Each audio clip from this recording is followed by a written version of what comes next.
Hey there, PC gaming fanatics. Ever dreamt of building your own gaming rig? That dream can be a reality. Building your own PC is like assembling a high-performance racing car, except you get to play games on it. It's an incredibly rewarding experience that gives you complete control over your gaming destiny. Why build your own, you ask? Firstly, it's way cheaper than buying pre-built. You save money by cutting out the middleman and choosing the exact components you want. Want a blazing fast SSD? Go for it. Fancy some RGB lighting to make your rig shine? You got it. Thirdly, building a PC is easier than you think. With a little guidance, anyone can do it. So, are you ready to embark on this epic journey and become a master PC builder? Let's get started. Choosing the right components is crucial for building a gaming PC that meets your needs and budget. Let's break it down. Processor, CPU. The brain of your PC, responsible for running your games and applications. Intel and AMD are the major players. Choose one that fits your budget and desired performance level. Motherboard, the foundation of your PC, connecting all the components together. Ensure it's compatible with your chosen CPU and has the features you need, such as Wi-Fi or multiple M.2 slots. Memory RAM. Think of RAM as your PC's short-term memory. 16 GB is the sweet spot for gaming, but 32 GB is future-proof. Graphics card, GPU, the powerhouse of your gaming rig, rendering those stunning visuals. NVIDIA and AMD are the main contenders. Choose one that fits your budget and desired resolution and frame rate. Storage, where your games, files, and operating system reside. Solid-state drives, SSDs, are significantly faster than hard disk drives, HDDs, and offer quicker boot times and game loading. Power supply, PSU, the heart of your PC, supplying power to all components.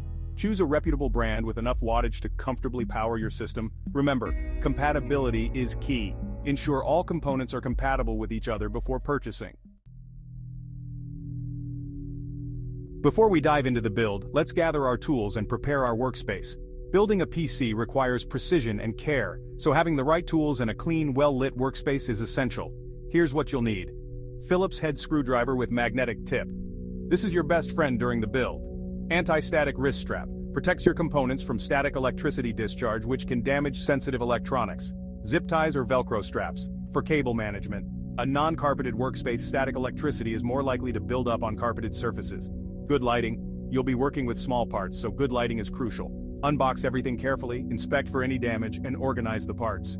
Keep the motherboard box handy, as it doubles as a great work surface for handling the motherboard. Now with our tools and components prepped, let's move on to the exciting part, building our PC. The motherboard is the foundation of your PC, so let's start by installing it into the case.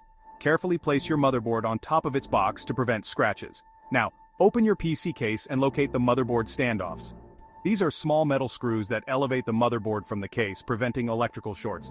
Align the standoffs with the screw holes on your motherboard and screw them in. Now carefully lift your motherboard and align it with the standoffs inside the case.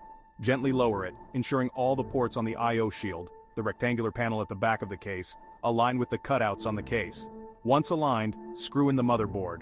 Now it's time to install the CPU, the brain of your PC. Open the CPU socket lever on the motherboard. Align the arrow or triangle marking on the CPU with the corresponding marking on the CPU socket. Gently lower the CPU into the socket, ensuring it sits flush. Section 5. The heart of the beast, mounting the CPU cooler. Keeping your CPU cool is crucial for optimal performance, and that's where the CPU cooler comes in. Whether you've opted for an air cooler or a liquid cooler, the installation process is fairly straightforward. First, consult your cooler's manual for specific instructions, as installation may vary depending on the model and socket type. For air coolers, you'll typically need to attach a bracket to the back of the motherboard. Once the bracket is in place, align the cooler with the mounting holes on the motherboard and secure it using the provided screws or clips. Liquid coolers usually involve mounting a radiator to the front or top of the case and then attaching the cooler block to the CPU. Once your cooler is installed, connect its fan header to the corresponding CPU fan header on the motherboard. Double-check all connections and ensure there are no loose wires or components obstructing the cooler. A properly installed cooler will keep your CPU running cool and quiet even under heavy load. Section 6. The brains of the operation. Installing RAM and the graphics card. With the CPU and cooler in place, let's move on to installing the RAM and graphics card. RAM is relatively simple to install. Open the clips on the RAM slots on your motherboard. Align the notch on the RAM stick with the notch on the RAM slot and firmly press down on both ends of the RAM stick until the clips snap back into place. Repeat this process for any additional RAM sticks, ensuring they're installed in the correct slots. Refer to your motherboard's manual for the correct RAM slot configuration. Now for the graphics card, the visual powerhouse of your gaming rig. Locate the topmost PCIe X16 slot on your motherboard. Align the graphics card with the PCIe slot and gently but firmly press down until it clicks into place. Section 7. Powering up. Connecting the power supply. The power supply unit, or PSU, is the heart of your PC, supplying power to all components. Before we connect it, let's mount it into the case. Locate the PSU bay in your case, usually at the bottom or top. Slide the PSU into the bay and secure it to the case using the provided screws. Now connect the appropriate power cables from the PSU to each component. The motherboard usually requires a 24-pin ATX power connector and an 8-pin EPS power connector. The CPU also requires an 8-pin EPS power connector. The graphics card needs one or more PCIe power connectors, depending on the model. Storage devices require SATA power connectors, and case fans require either Molex or SATA power connectors. Cable management is crucial for airflow and aesthetics. Ensure no cables are obstructing airflow to the components. Section 8. Storage and speed installing storage devices. Time to install the storage devices, where your games, files, and operating system will reside. We'll focus on installing a solid-state drive, or SSD, and a hard disk drive, known as HDD, but the process is similar for NVMe SSDs. Locate the storage drive bays in your case. Slide your SSD into a 2.5-inch drive bay and secure it using screws. For the HDD, if it's a 3.5-inch drive, it will likely slot into a larger bay and be secured with screws. Once your drives are securely mounted, it's time to connect them to the motherboard. Connect one end of a SATA data cable to the SATA port on your motherboard and the other end to the SATA port on your SSD or HDD. Next, connect the SATA power cables from your PSU to each storage device. Double-check all connections and ensure the cables are securely fastened. Section 9. Button it up. Closing the case and connecting peripherals. We're in the home stretch. With all the components installed and connected, it's time to close up the case and connect our peripherals. Before we do that, let's take a moment to double-check all our connections. Ensure all power cables are securely connected, data cables are properly seated, and all components are securely mounted. Once you're confident everything is in order, carefully place the side panel back onto the case and secure it with the screws.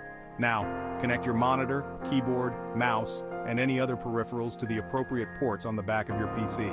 Connect the power cable to the PSU and flip the switch on the back of the PSU to the on position. Section 10. The Moment of Truth. Booting up and installing the operating system. It's time for the moment of truth. Booting up your newly built PC. Press the power button and hold your breath. If everything goes according to plan, you should see your monitor spring to life, displaying the BIOS or UEFI screen. This indicates that your PC is posting, which means it's checking if all the hardware components are working correctly. Once the post is complete, your PC will attempt to boot from the bootable media you've selected. If you're installing Windows, insert the Windows installation USB drive or DVD into your PC. Your PC should recognize the installation media and begin the Windows installation process. Follow the on-screen prompts to select your language, time and currency format, and keyboard layout. After that, you'll be greeted by the Windows desktop, ready to install drivers, games, and start exploring the world of PC gaming. Section 11. Game on. Troubleshooting tips and final thoughts. Congratulations, you've conquered the challenge of building your own gaming PC. Take a moment to admire your handiwork and pat yourself on the back. But wait, what if something goes wrong? Don't panic. Troubleshooting is part of the learning process. Here are a few common issues and how to fix them. Check the power cord, PSU switch, and power button connections. Ensure the monitor cable is properly connected to the graphics card, not the motherboard. Remember, the internet is your friend. If you encounter any issues, don't hesitate to search for solutions online or consult the PC building community for help. So, go forth, explore the vast world of PC components and build the gaming rig of your dreams.